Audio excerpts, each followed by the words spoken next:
Living standards of developing and the developed nations are they converging? So we're going to talk about a few things in this topic.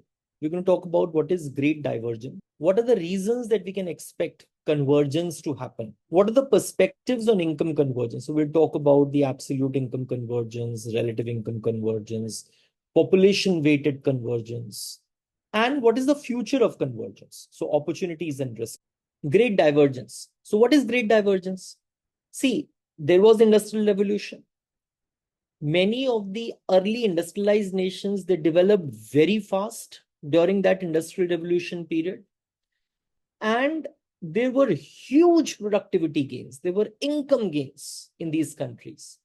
And those countries which were non-industrialized, they didn't grow much. And there was a divergence in growth between those industrialized nations and those which were non-industrialized. One. Second, there are countries like Japan, China, and India which have recently made significant progress. But many of the LDCs, there is hardly any progress. In many of the LDCs, in many of the least developed countries, there is hardly any progress. So the divergence between LDCs and the industrialized nations, it is becoming huge. It was already huge. And of course, these industrialized nations, they also got first mover advantage. Many of the LDCs, apart from India, China, they have hardly grown. So the divergence even got bigger. In the early industrialized nations, what happened was that they got capital in form of colonialism, because colonialism helped them to extract wealth. They got labor in forms of slavery.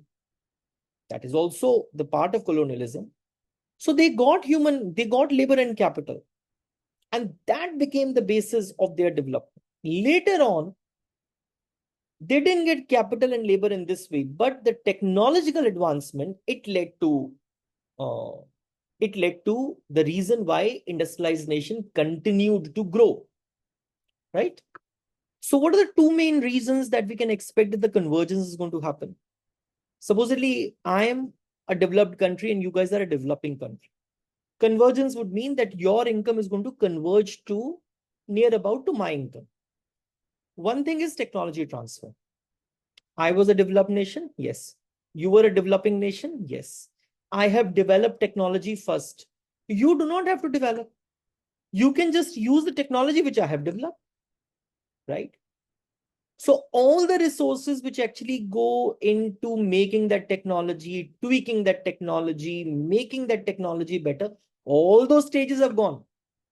You can just use it and create your own technology. And we know that it is because of the technological advancement, incomes are growing. So one reason is that developing nations do not have to undergo the entire process of developing technology, which developed nations had to, right?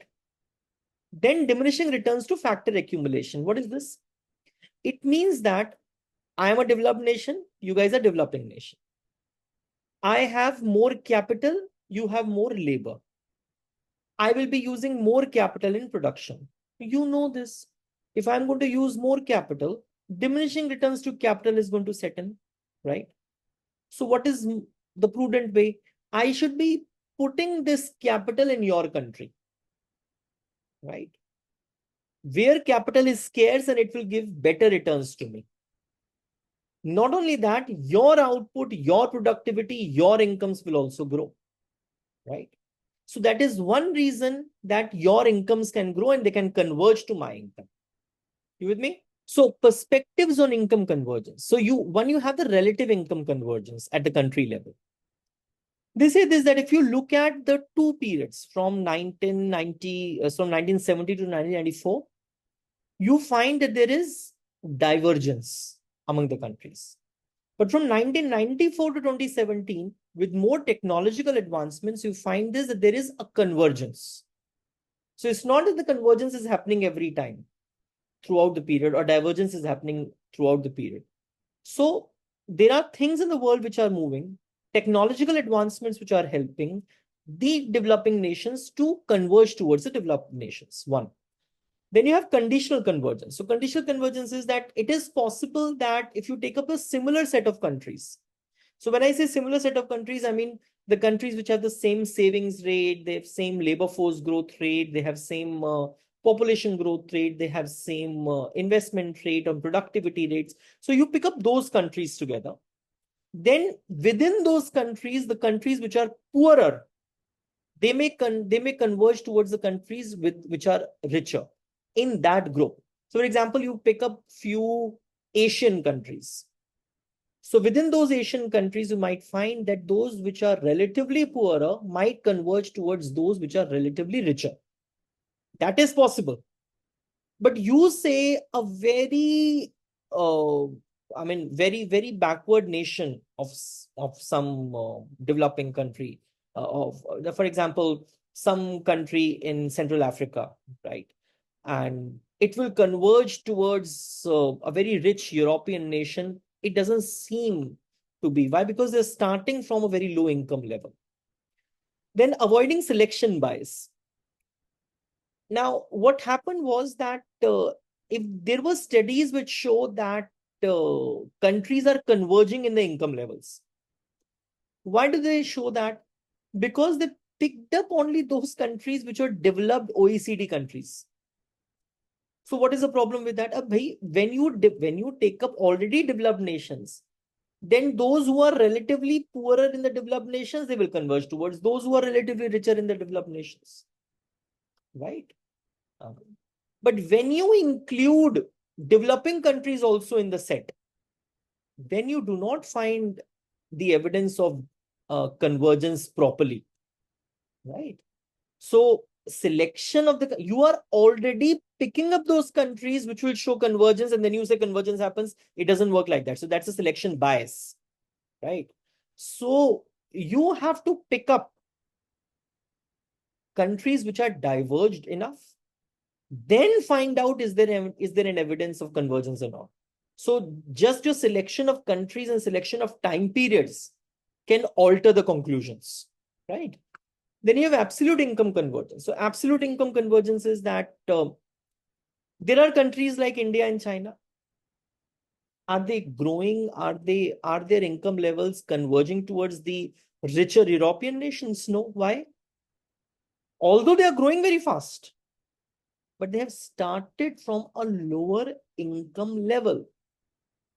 So even with a faster growth, to reach at the income levels of the very rich European nation, it will take a lot of time. Right? The future of convergence.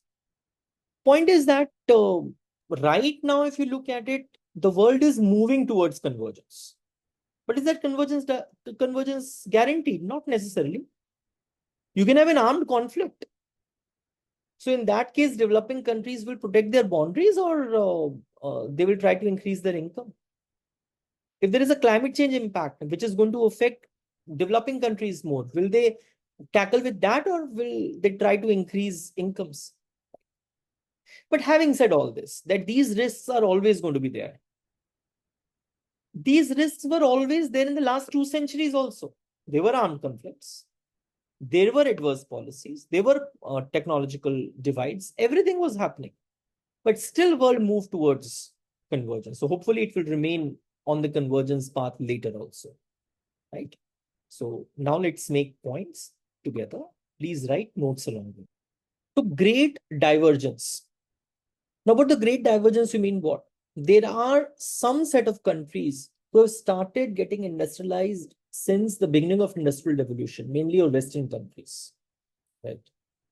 The reason they were getting industrialized was that they were using slavery, they were using colonialism, they were extracting wealth from the colonies. So that was the basis for their industrialization. That colonies provided raw materials for their growth. And on the other hand, there are other industrialized nations which have started developing recently. For example, India, China.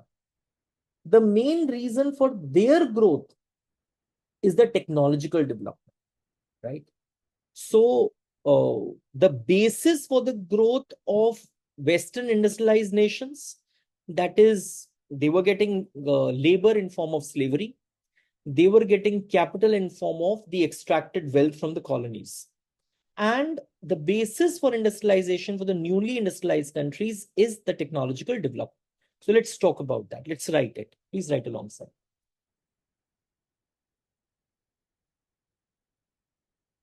During Industrial Revolution,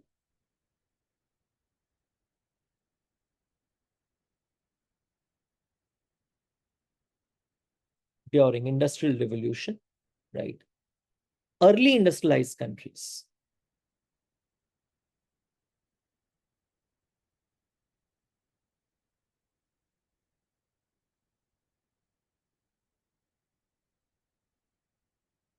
early industrialized countries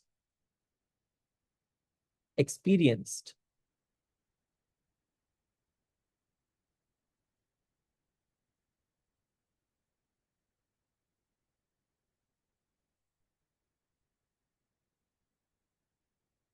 exponential productivity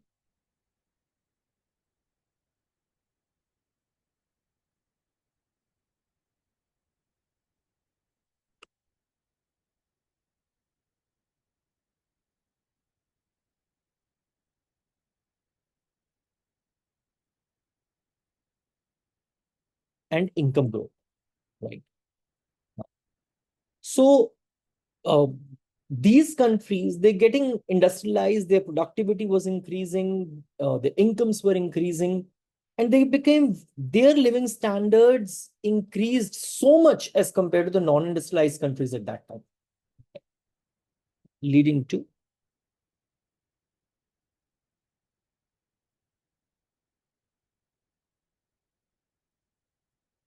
to significant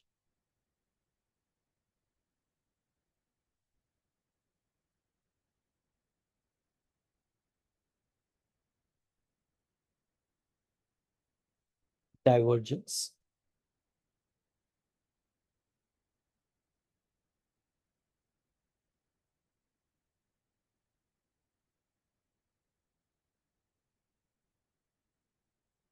in living standards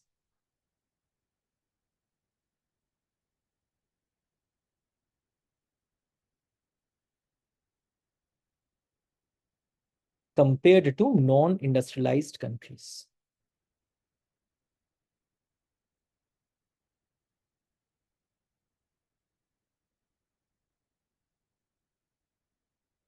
Compared to non-industrialized countries, right?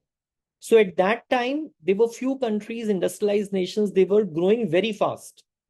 And then there were non-industrialized countries. So naturally, there was a divergence in the living standards of the industrialized and the non-industrialized nations.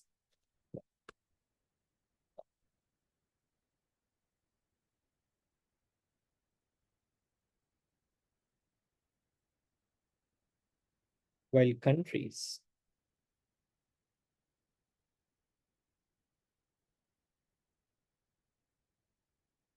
like Japan, China,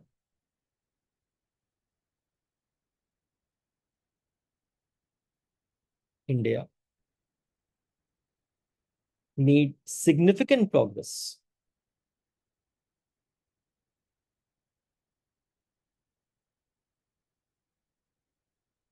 made significant progress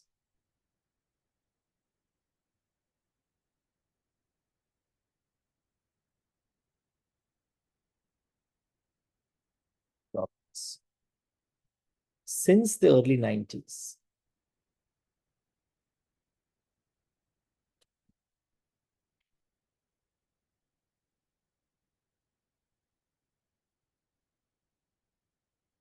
Recently,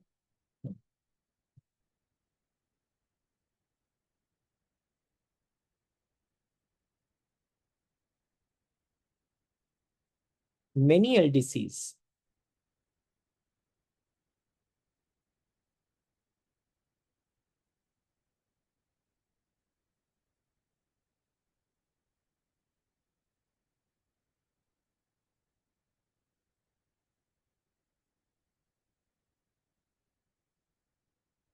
have seen minimal improvements, right? So the reason why industrialized nations they developed, uh, they were developed because of colonialism, because of slavery. So colonialism gave them a lot of capital. Slavery gave them labor. But the later gains, and particularly of the non-industrialized nations, that were coming through the technological improvements. Uh,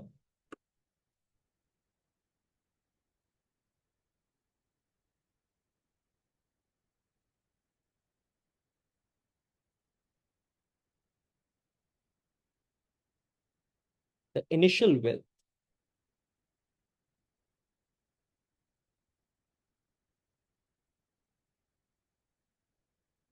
accumulation.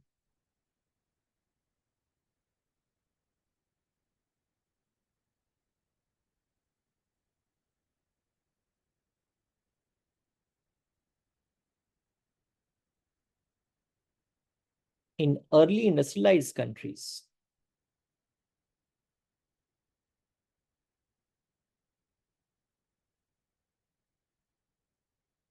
was partly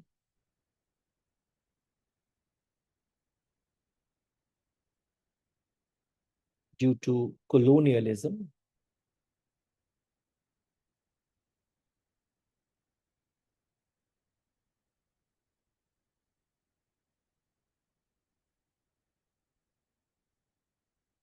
and slavery.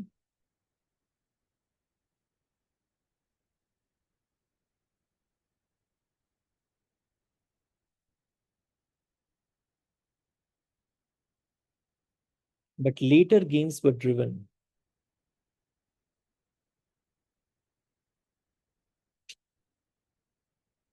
but later gains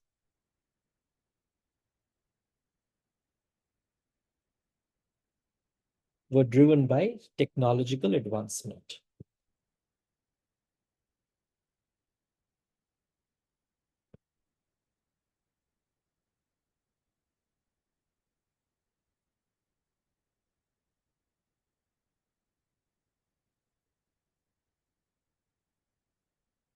Mhm. But later gains were driven by technological advancement, right? Uh-huh. So this is what the great divergence is. Two major reasons to expect convergence. One of the reason is the technology transfer.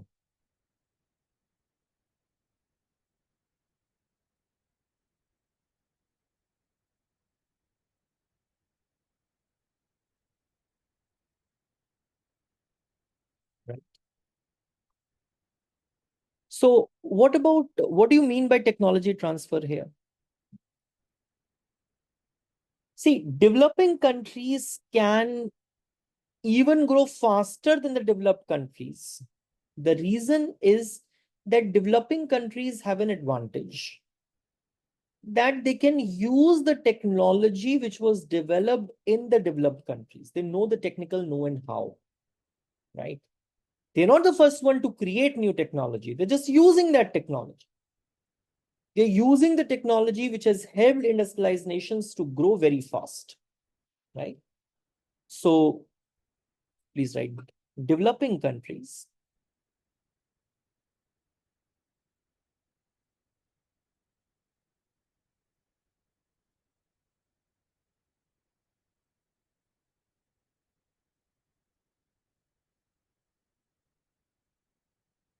can leapfrog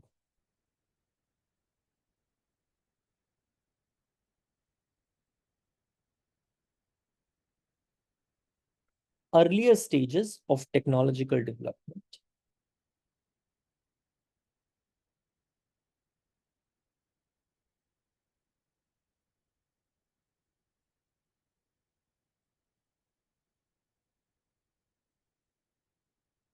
Earlier stages of technological development by adopting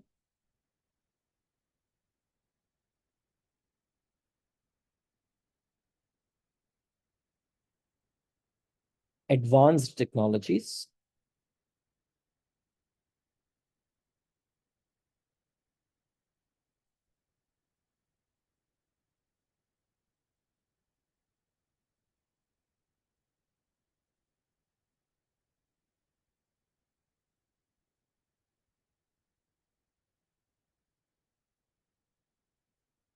from developed countries, right? Leapfrog means, I mean, they can just jump over certain stages, right? That is the word which is written in the book. That is, they can leapfrog the earlier stages of technological development. Why? Because they do not have to uh, innovate the new technology. They just have to use the technology which has been developed by the developed nations, right? This advantage of backwardness, such a good word, this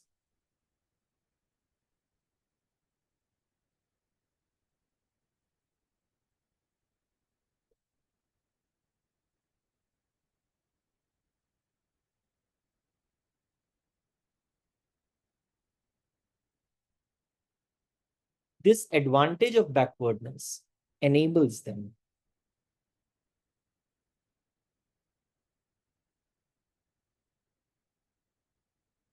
to grow faster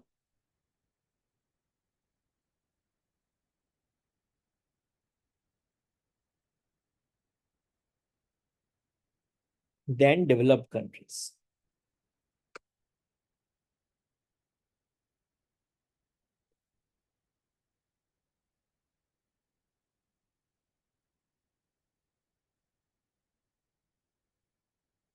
Than developed countries.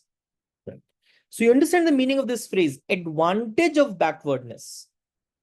Because these countries are backward, they didn't grow initially, but they can use the technology which was innovated and used in the developed nations for their own advantage. Because they are backward, they can just use the technology. They do not even have to spend any R&D on developing new technology. They can just use it. Which had to develop, and these developed countries, they had to develop technology incrementally. Incrementally means what? You have to develop that in stages. It is not like this that they get one day they get a blessing from divine, no, you just create this technology. No. There is a process. They develop a technology, they tweak the technology, they make it better every time. All of these stages, developing nations, they do not have to go through, right? Which had to develop.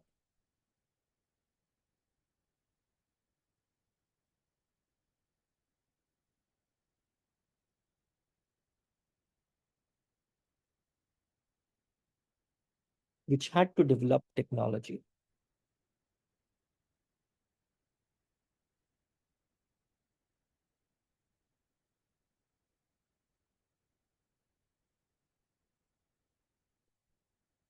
Incrementally.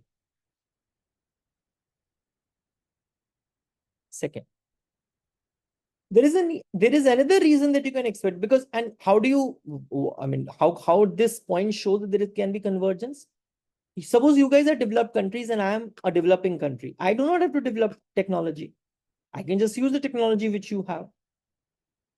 And I can just use the technology, and with that technological development, my income is going to increase.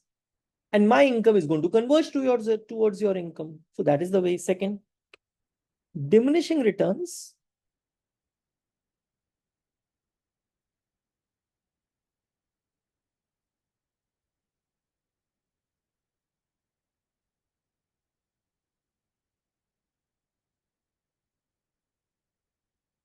to factor accumulation.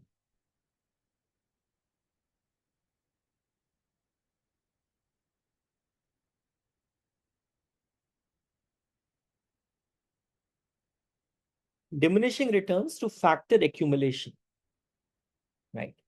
Uh, Guys, there are developed countries. Developed countries are developed because they have more capital instead of labor, right? They generally use more capital to produce output. That's what it is. Capital abundant nation is going to use capital intensive technology. But the problem is, when you use more capital, diminishing returns to capital will set in, right? So in developed countries,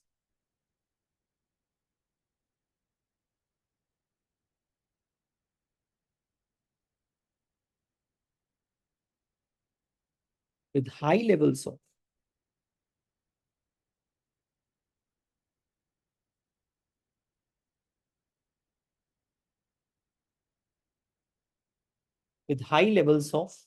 physical and human capital.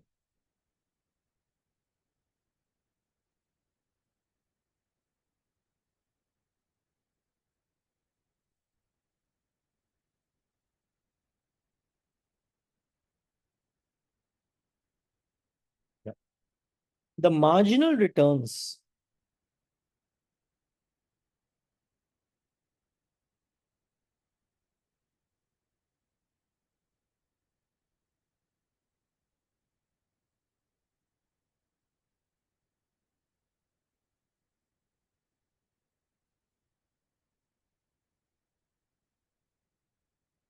on additional capital are lower. Marginal returns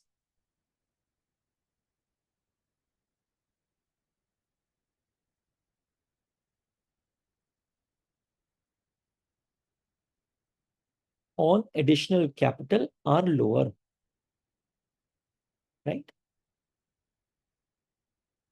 Now, these countries, developing countries, they have less capital, right?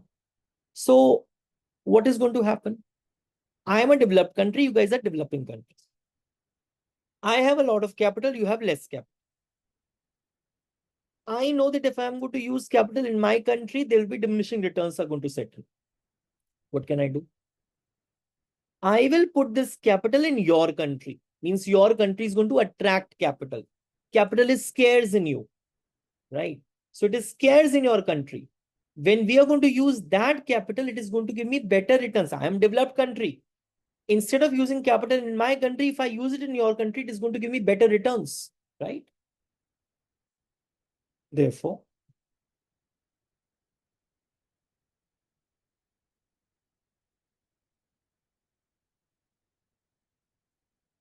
developing countries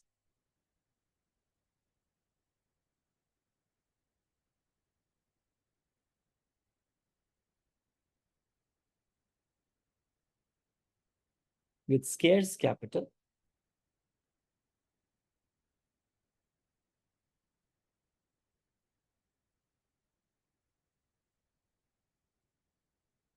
can attract more investments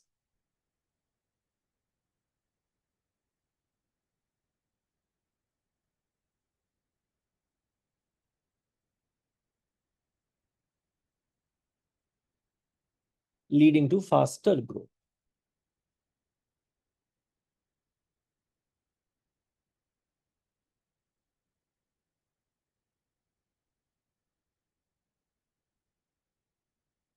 Leading to faster growth, right? Now, the point is that so if that is true, then it means what? That this trend is going to show that developing countries, they can grow faster than the developed countries, and hence they can converge, right? This trend suggests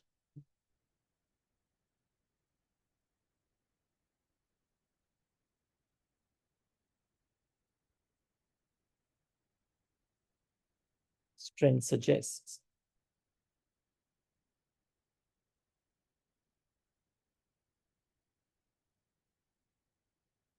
that incomes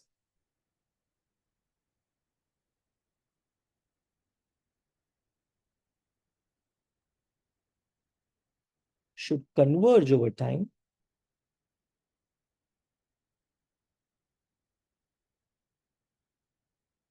with developing countries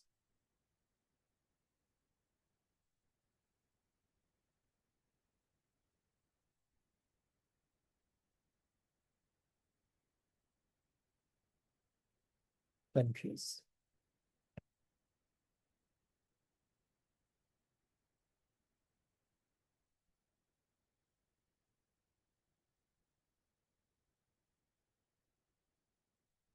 Growing faster than developed ones.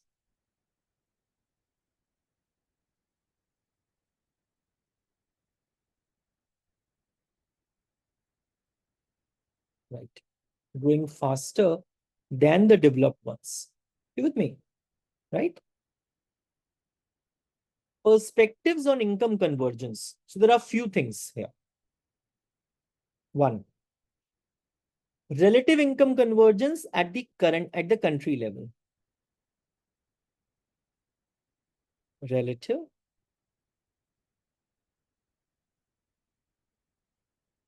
income convergence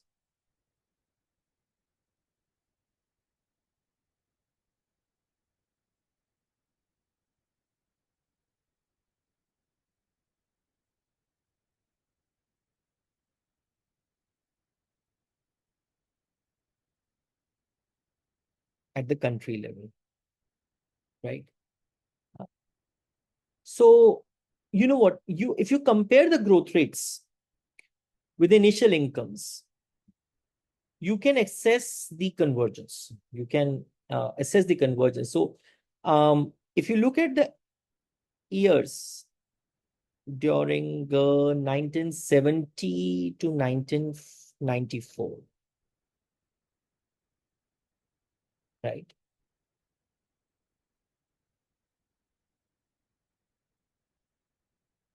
Showed divergence,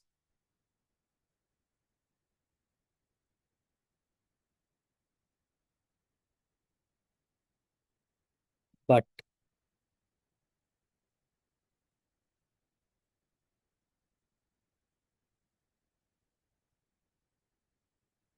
from 1994 to 2017,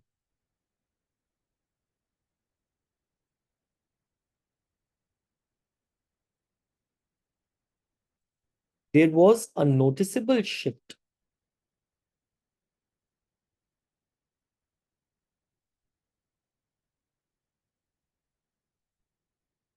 towards convergence. There was noticeable shift towards convergence.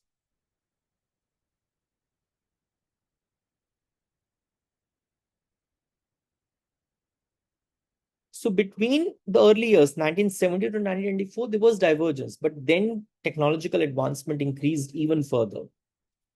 And from 1994 to 2017, you will find that many developing countries started growing at a faster rate, right? And some of them were growing even faster than US. Second, conditional convergence.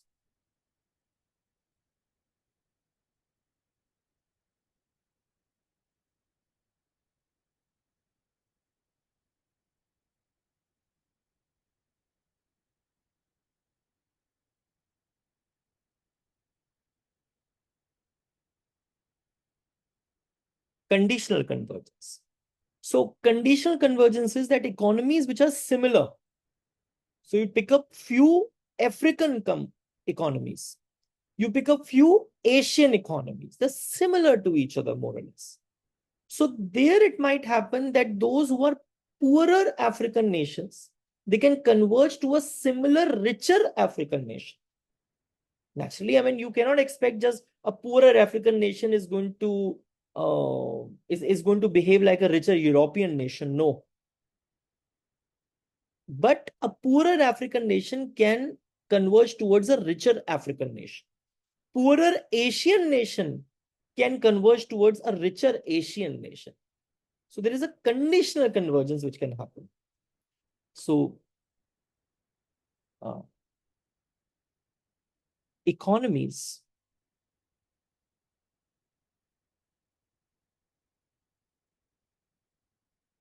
may converge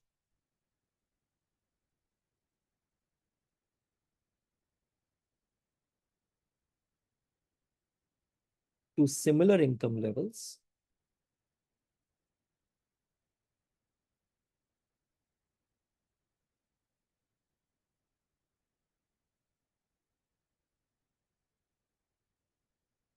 conditionally.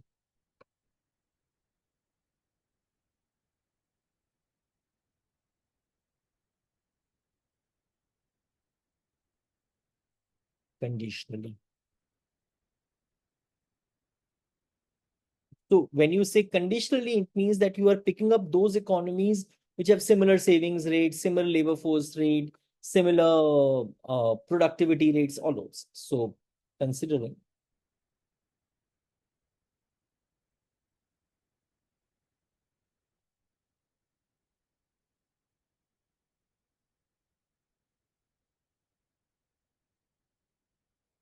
factors like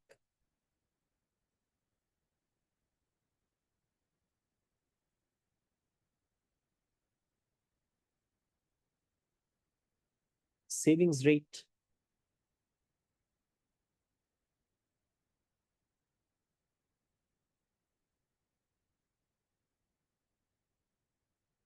labor force growth,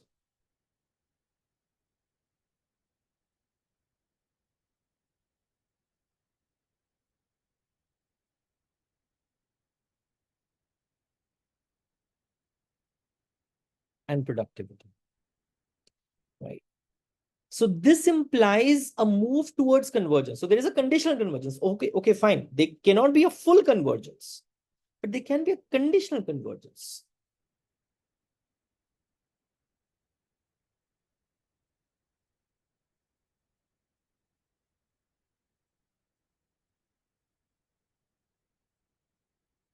This implies a move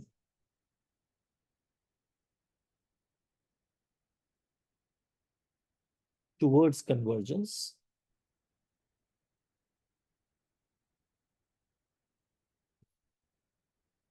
towards convergence,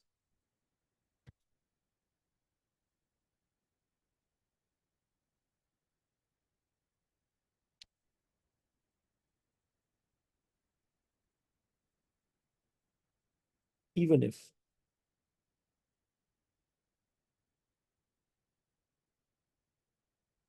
full convergence is not guaranteed.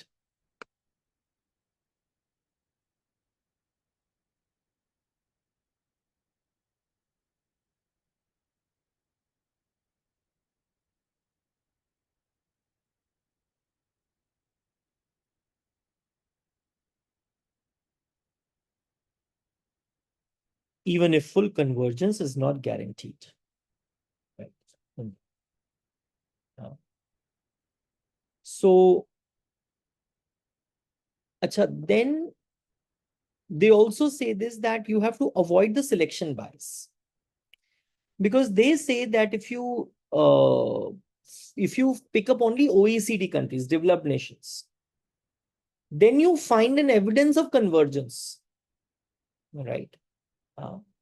But when during the periods of 1965 to 80 and 1980 to 2005, you also include, apart from OECD countries, you also include developing nations, you do not find the evidence of convergence. So there is a selection bias. So selection bias is coming because if you are only selecting similar countries, you will always find out convergence.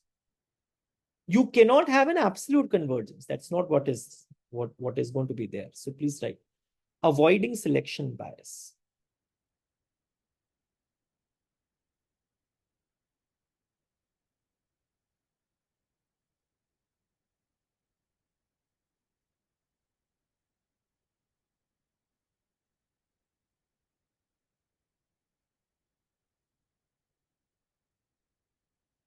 So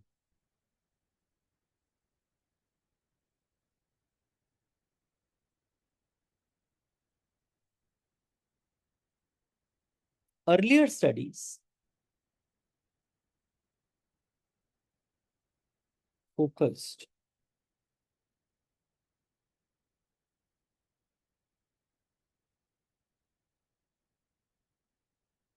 on developed OECD countries.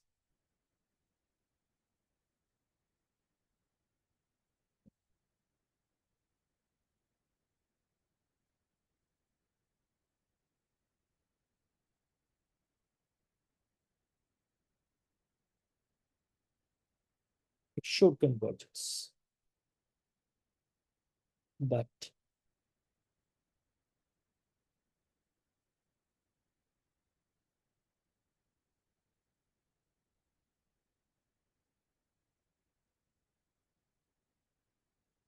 when including developing countries, right, But when including developing countries, so if you start including developing countries for the periods, you'll find this that you do not have the evidence of convergence. You were having the evidence of convergence because you were selecting already similar countries. That was the point. But when including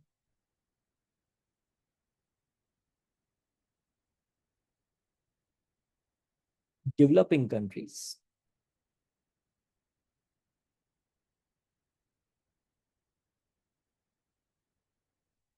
periods like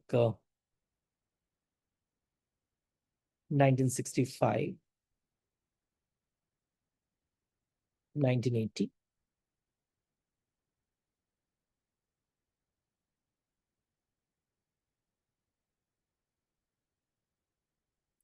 80 to 2005 indicated divergence.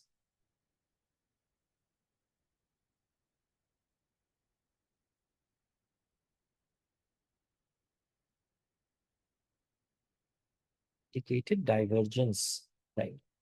So the kind of the countries which you select and the time periods which you select can also alter the conclusion, right? So that's a selection bias.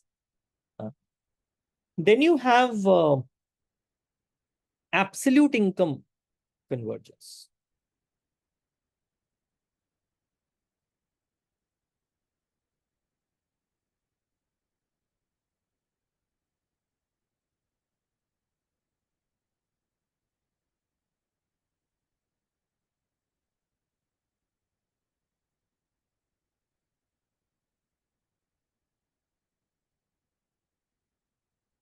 Absolute income convergence, right? There are countries like India, China.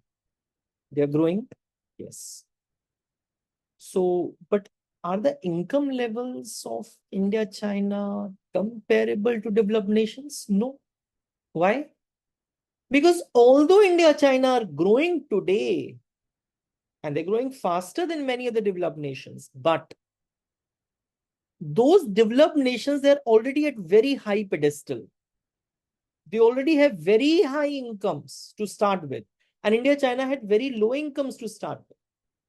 So to continue to grow and converge to their income levels, it will take many years to come, right? So absolute income convergence is not what we see. So please write.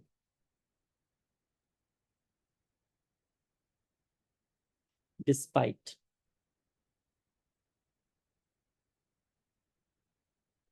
rapid growth, despite rapid growth in India and China,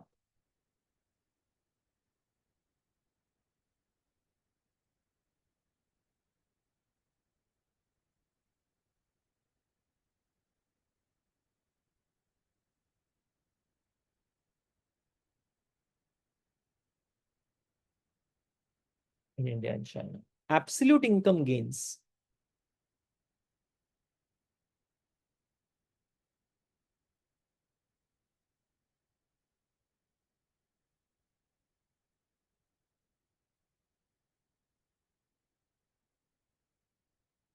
remains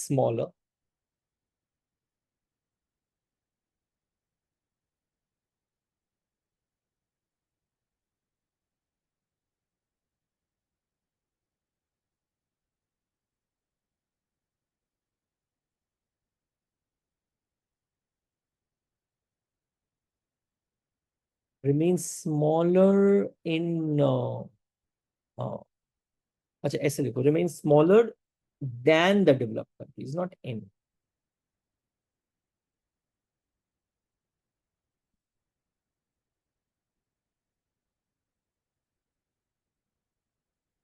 Remains smaller than the developed countries.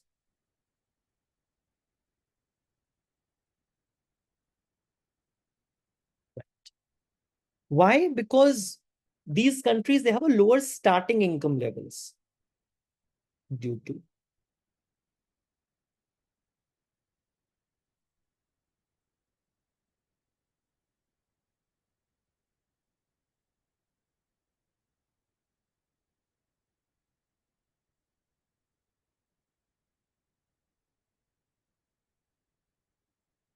due to lower starting income levels. And absolute income convergence is a very strong assumption to make. So it's like that. Then you have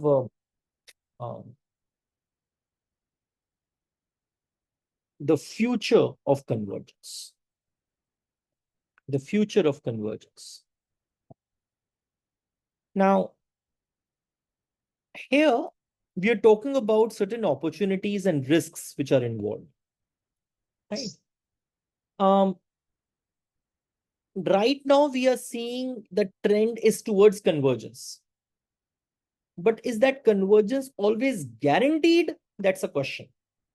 That is not guaranteed. So please write this. The current trend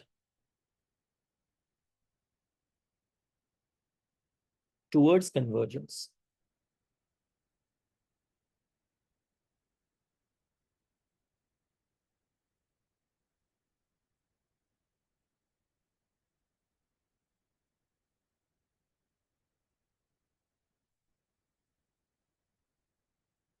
the current trend towards convergence is promising.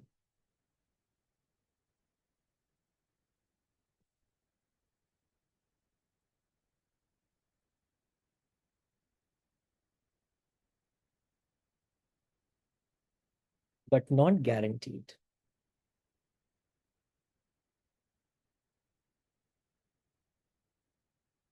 But not guaranteed, right? Now, supposedly, if there is an armed conflict which happens, if the problem of climate change becomes very acute, if there is a persistent poverty, if there is a technological divide which might happen, that is, developed nations somehow are not able, would not allow technological diffusion to happen. So in these cases, how do you guarantee convergence is going to happen? If there are armed conflicts, so developing nations will protect their boundaries first, or they will think about increasing income? If there is climate change impact, which we have already talked about, that the climate change impact is going to be more felt in developing nations than developed nations. So these developing nations will protect themselves against climate change, or they will start increasing their income, right? Or if there is persistent poverty, how to go about that? So potential risks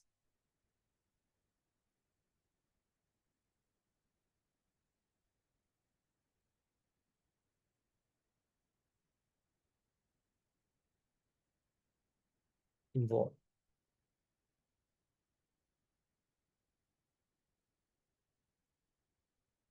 new technological divides.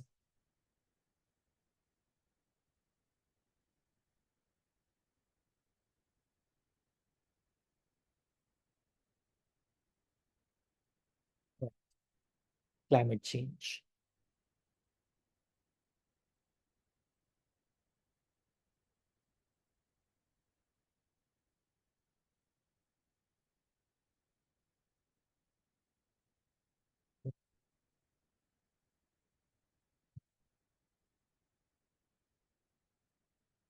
Adverse policies. Armed conflict.